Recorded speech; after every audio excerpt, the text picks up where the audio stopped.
पाहूया उन्हाळ्यातही दुधाळ जनावरांचं दूध टिकून राहावं यासाठी जनावरांच्या आहाराचं नियोजन कसं करावं याविषयीची माहिती. उन्हाळ्यात जनावरांना मिळेल ते खाद्य देऊन चाऱ्याची गरज भागविली जाते. हिरव्या चाऱ्याच्या टंचाईमुळे जनावरांच्या खाद्यामध्ये अचानक बदल केले जातात.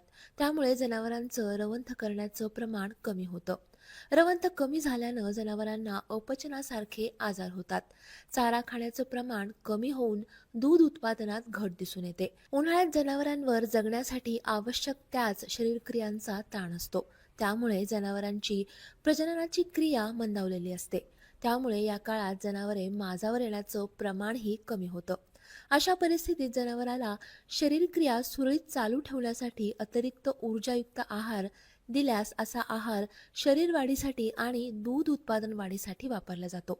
मग जनावरांना कोणता ऊर्जायुक्त आहार पुरवायचा?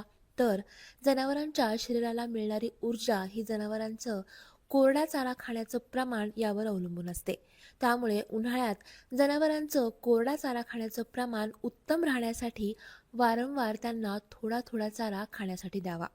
उच्च प्रतीच्या चारा पिकांचा त्यांच्या आहारात समावेश करावा. आहारात सर्व घटक योग्य प्रमाणात आहेत का ते पाहावं. चारा खाण्याचं प्रमाण कमी असल्यास आहारातील पोषण तत्वांची घनता वाढवावी.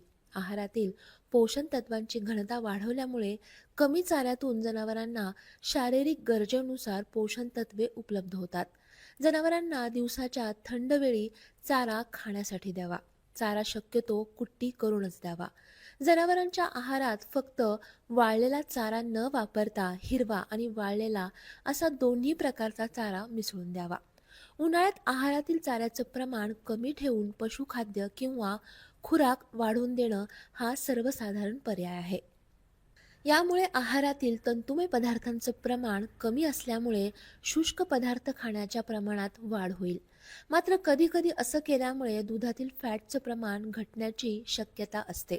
त्यामुळे उन्हाळ्यात आहारातील ऊर्जेची घनता वाढविण्यासाठी स्निग्ध पदार्थांचा किंवा बायपास फॅटचा वापर करावा.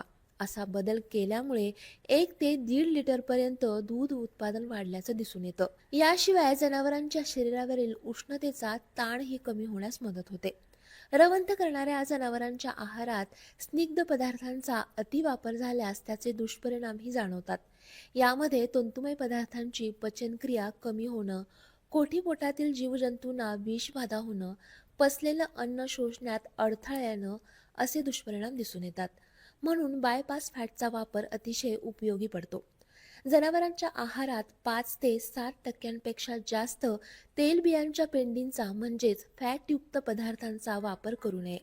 जनावरांना 30 ते 40% जास्त आहारातील फॅट हे तेलबियांमधून देऊ नये. तसंच 40 ते 45% फॅटची पूर्तता ही धान्य आणि इतर घटकांतून पूर्ण करावी. त्याचबरोबर 15 ते 30% फॅटची गरज बायपास फॅटचा वापर आहारात करून पूर्ण करावी. जनावरांच्या आहारात अशा प्रकारे बदल केल्यास उन्हाळ्यामध्ये वाढलेल्या तापमानाचे जनावरांच्या आरोग्यावरील विपरीत परिणाम टाळता येतात आणि त्यांचं दूधही टिकवून ठेवता